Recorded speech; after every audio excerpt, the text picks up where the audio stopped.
Hello guys, the LD Man here with another video in my series on how to Lincoln-Douglas debate. Right now in this video we're looking at evidence and support, and the two remaining types left for a Lincoln-Douglas debate. Those being historical examples and fictitious examples. Both of these are extremely handy in Lincoln-Douglas debate rounds. The historical because it shows to your judge that this has happened before in history, and we either want it to reoccur or we necessarily don't want it to reoccur. So these can be very helpful to us. And the way you use them is to refute an opponent's point. For example, your opponent is, say, making the point that countries should not be assisting other nations in need. They should just let them be out there alone and have nothing help. So, let's say I'm the guy debating this person. Judge, my opponent has made the point that we should not assist other countries if they are in need or under attack, because this could necessarily endanger ourselves. Now, Judge, I want to take a look at historically what would have happened if this moral precedents were in place. Particularly, I'd like to look at the American Revolution. You see, we have in American Revolution a small group of people facing off against the world's largest superpower and naval power of their time, Britain. They had no way of winning this alone. They were outnumbered, outgunned, and without some type of support were probably going to get smashed in by the British. However, help came to them by means of the French. The French sent supplies to them. They sent, most importantly, their navy to help blockade the British, and in the end, won the revolution.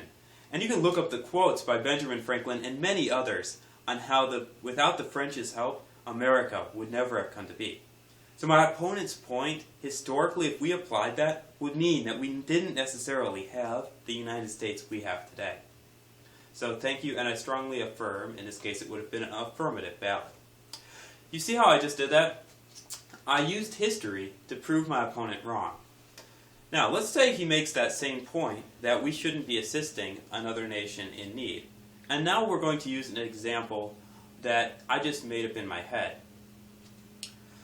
Judge, not assisting a nation in need would be like Superman standing across the street from a lemonade stand being robbed. It's just not right. When we see wrong things happening, we should go in and assist them, just as Superman would. It's the right thing to do, Judge. And can you see that with a world without this, many bad things would be happening, while good nations just keep turn their back to them. Both of these techniques are fantastic ways to refute arguments, because they put pictures into the judge's mind that they otherwise would not have had, and thus allow them to easily remember what you're saying. The same technique that Jesus used through his parables to articulate the gospel to the people of Jerusalem and throughout Israel. For example, we can all remember the parable of the sower. Some already threw seeds on the ground, and some of them grew and some of them didn't. Jesus used these parables all throughout his career, as we should in the NCFCA. They make the judge remember what we're saying, a very important part of Lincoln-Douglas debate. So with that, I hope this video has been very helpful to you, and if you have ideas for videos or how I can improve my channel, please let me know. I'd love to hear them. And again, thank you for watching. The LD Man, signing out.